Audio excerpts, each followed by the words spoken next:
Halo semuanya, balik lagi di channel Triai Bawah. Jadi di video kali ini seperti biasa kita mau random ride, tapi saya mau kasih review sedikit soal motor Matic yang dipakai buat touring. Simak terus videonya sampai habis, guys.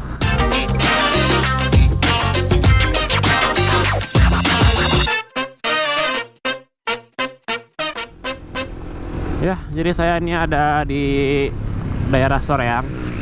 Seperti biasa saya mau ke Setiabudi dan mau sekalian nge-review gimana sih motor Matic kalau dipakai touring. Ya ini sepengalaman saya aja ya, karena motor saya ini ya disebut touring sih kayaknya bukan, hampir touring lah.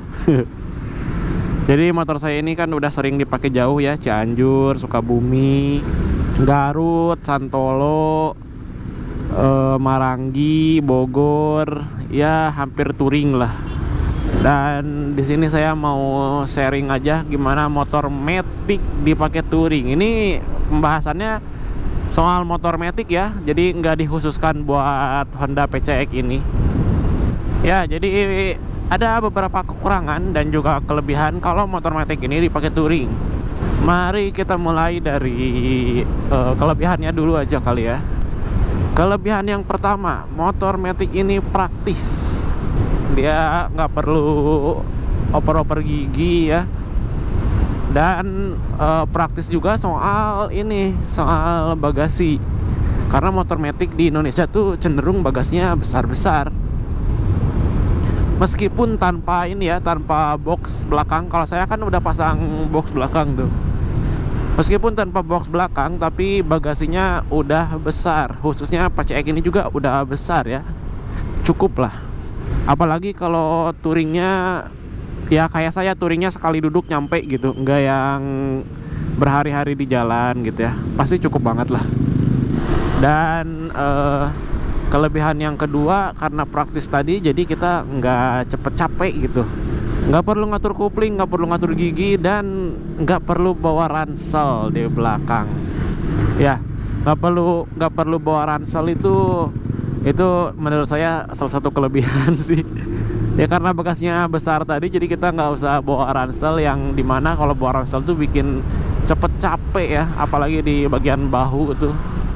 Mungkin kalau motor-motor sport gitu ya, kayak mungkin kayak gini Verza, harus ya bawa ransel, minimal ransel kecil lah, karena mereka kan nggak punya bagasi ya.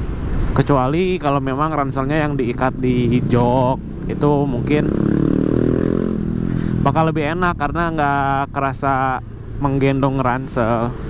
Kelebihan yang selanjutnya yaitu posisi duduk lebih nyaman dan bervariasi, guys. Karena gini, kalau motor non Matic ya yang ada giginya gitu, kebanyakan footstepnya itu cuman satu posisi, dimana kita harus stay terus di footstep itu ya, kecuali kalau Harley ya. Tapi Harley juga sih satu posisi ya footstepnya. Sedangkan kalau Matic kan ini luas nih ya, kebanyakan Matic kayak gini lah. Meskipun Matic kecil ini masih bisa lah ke depan ke belakang gitu ya, bisa selonjor, bisa ke atas gini, bisa ke belakang, bisa di tengah. Itulah salah satu kelebihannya. Dan juga jok cenderung lebih lebar. Kalau jok sih ya mungkin motor-motor non Matic juga ada ya yang lebar gitu, tapi kalau Matic yang saya pakai ini ya ini lebar sih, meskipun agak keras. Dan ergonomi berkendaranya itu enak gitu, pas kayak duduk sofa, kayak duduk tegak gitu, duduk di kursi kerja, nggak yang nunduk atau yang posisinya racing banget gitu ya. Enggak sih, ini relax ya. Paling itu sih ya kelebihannya. Kelebihan utamanya sih paling itu yang saya rasain kalau touring pakai motor Matic. Nah, selain kelebihannya pasti ada kekurangannya juga kan. Nah, kekurangannya ini menurut saya yang bikin agak kurang nyaman ya pakai motor Matic tuh. Yang pertama dan yang paling utama yang saya rasain adalah bosen. Maksudnya motor Matic kan ya itu kelebihannya juga sih, praktis kan ya, kelebihan. Tapi dibalik praktisnya itu ya ada bosennya juga gitu, apalagi kalau perjalanan jauh gitu ya, kayak 5 jam 6 jam gitu ya, kita cuman gas rem. Kalau mungkin kalau jalannya yang padat gitu ya, tipe-tipe padat, mungkin enak nih gas rem. Tapi begitu kita nemuin jalan yang lurus kosong gitu, rasanya kayak bosen gitu, dan bikin ngantuk karena terlena sama kenyamanannya ini loh, posisi ridingnya gitu kan, relax, apalagi kaki bisa ke depan gini. Itu sih yang bikin ngantuknya itu, bosen, bikin ngantuk juga. Dan kekurangan yang kedua, akselerasinya. Ya mungkin ini nggak bisa dipukul rata semua ya akselerasinya. Tapi maksud saya gini loh, ya mungkin ini gimana cc-nya juga mungkin ya. Mungkin kalau T-Max yang cc-nya besar, akselerasinya lebih jos gitu ya. Tapi maksud saya gini loh, motor Matic tuh terkadang tenaganya sama kita nggak bisa diatur. Jadi kita nggak bisa ngatur nih, ini tenaganya mau keluarnya kapan nih gitu. Kan kalau motor sport gitu ya, yang manual, kita bisa ngatur dari giginya tuh. Nah kalau motor Matic ini cenderung susah. Apalagi kalau kita touringnya itu high speed gitu ya, jalannya kenceng, wah udah pasti susah lah di RPM atasnya. Susah ngatur tenaga di RPM atasnya. Menurut saya itu kekurangan yang cukup lumayan fatal ya kalau dipakai touring gitu. Karena tenaga itu bener-bener butuh banget sih kalau touring. Ya bukan maksudnya harus kenceng juga gitu loh, tapi harus ada tenaganya, minimal buat nyalip bus tuh enak lah. Apalagi kalau nyalip bus sekali gas gitu ya, gigi 2 gas bisa kesalip busnya, enak. Nah kan kalau motor Matic kan kita harus ancang-ancang dulu lah istilahnya. Dan apalagi ya, oh iya, jadi kalau ini kekurangan selanjutnya nih, kalau motor Matic ya, meskipun mungkin jarang terjadi kasusnya, tapi kalau ada trouble agak repot ya cara ngakalinnya. Semisal lah ini trouble yang paling ringan banget, akinya soak. Nah itu cara ngakalinnya susah, terutama motor saya ini ya, motor Matic zaman sekarang gitu ya. Kickstarternya tuh udah nggak ada gitu, nggak dipasangin kickstarter. Jadi harus pakai aki buat nyalain motornya. Dan kalau akinya soak, kita udah nggak ada cara lain buat nyalainnya. Mau didorong gitu ya, ala-ala ditembakin gitu, nggak mungkin bisa karena dia nggak ada giginya. Jadi ya cara satu-satunya ganti aki. Ya kalau misalnya kita touringnya sama-sama gitu ya, banyakan, misalnya PCX semua gitu touring, nah itu mungkin bisa diakalin ya pakai aki yang lain dulu. Bisa pinjem lah, asal starter doang terus cabut lagi akinya bisa. Nah ini kalau misalnya kita touring sendiri gitu ya, atau sendiri terus di rute-rute yang susah ke bengkel gitu, aduh itu agak-agak PR sih. Sekedar buat nyalain motor aja susah gitu. Tapi ya kalau di motor Matic yang tahun-tahun muda gitu ya, mungkin nggak akan menemukan trouble kayak gitu ya. Tapi itu menurut saya salah satu kekurangan juga, karena kalau mengingat motor sport gitu ya, apalagi yang motor naked gitu, wah itu udah paling gampang lah cara ngakalinnya. Kalau habis aki bisa ditembakin gitu ya, didorong sambil masuk gigi. Kalau ganti busi di motor sport naked gitu ya, waduh itu udah paling gampang. Tinggal buka aja, udah beres, nggak usah ngebuka body lagi. Jadi ya begitu sih, dibalik kelebihannya pasti ada kekurangannya juga sih.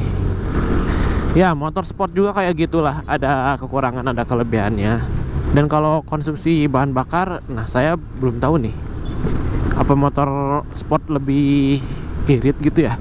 Secara teori sih harusnya lebih irit ya motor manual tuh. Ya jadi itu dia, kita ulangi lagi. Kelebihannya itu tadi praktis, barang bagasi luas, terus nyaman juga motornya, relax gitu ya, nggak cepat pegal kaki. posisi kaki bisa dirubah-rubah. Dan kekurangannya ya tadi itu dia ngantuk ya, kalau trouble susah. Dan akselerasinya sih, torsinya kurang bisa diatur ya tenaganya. Wah gila ini mobil. Kok perasaan baru lihat ya mobil tangki sebesar itu. Daerah industri ini guys, banyak pabrik, jalannya juga kebul. Nah kalau nyalip-nyalip di kecepatan rendah kayak gini enak nih, dia akselerasinya cepat. Tapi kalau misalnya kita udah di kecepatan 90 km per jam gitu ya, terus kita mau nyalip bus gitu ya yang sama-sama ngebut, aduh susah sih itu. Harus gaspol dari bawah. Ya kembali lagi itu tergantung motornya sih, motor apa dulu yang kalian pakai. Kalau T-Max gitu kan ya pasti mungkin enak-enak aja. Tapi jujur aja guys, selama saya pakai motor ini buat touring gitu ya, ya hampir touring lah, saya ngerasa ya nyaman-nyaman aja sih. Ya sebenarnya gimana orangnya juga sih. Kalau saya kan kurang suka ngebut ya, jadi ya nyaman-nyaman aja lah kalau buat santai gitu. Apalagi nih bagasinya luas, ditambah pakai box, itu udah apapun masuk. Nah dan kalau di jalan kita menemukan jalan-jalan yang kayak gini ya, yang macet, motor matic ini enak nih, praktis. Kita nggak usah nahan kopling, nggak usah masukin gigi, bisa pemanasan jari dulu. Oh ya, satu lagi ya kekurangan yang mungkin nggak penting nih, yaitu minimnya modifikasi. Kalau motor matic nih ya, kalau ya mungkin selera sih, tapi kalau menurut saya motor matic tuh kalau dimodif ala-ala touring tuh agak kurang pantas gitu ya. Karena sejatinya motor matic ini harusnya sih fungsinya buat dalam kota aja, buat praktis-praktis gitu. Jadi agak kurang, bukan kurang pantas sih, kurang gagah gitu, kalau kurang maco gitu loh kalau dipakai touring. Beda kalau kayak mungkin motorsport gitu ya, kayak mungkin Tiger, dimodif touring, di belakangnya penuh tas gitu kan, keren gitu. CB 150, referensi modifnya tuh agak kurang greget gitu kalau motor matic tuh. Motorsport, supermoto keren-keren sih kalau dipakai touring. Nah kalau supermoto tuh enak tuh dipakai touring tuh, cuman kekurangannya joknya tipis ya, kecil. Saya juga dulu pernah punya supermoto guys, KLX sih supermoto, panjang umur. Kita lewat terowongan.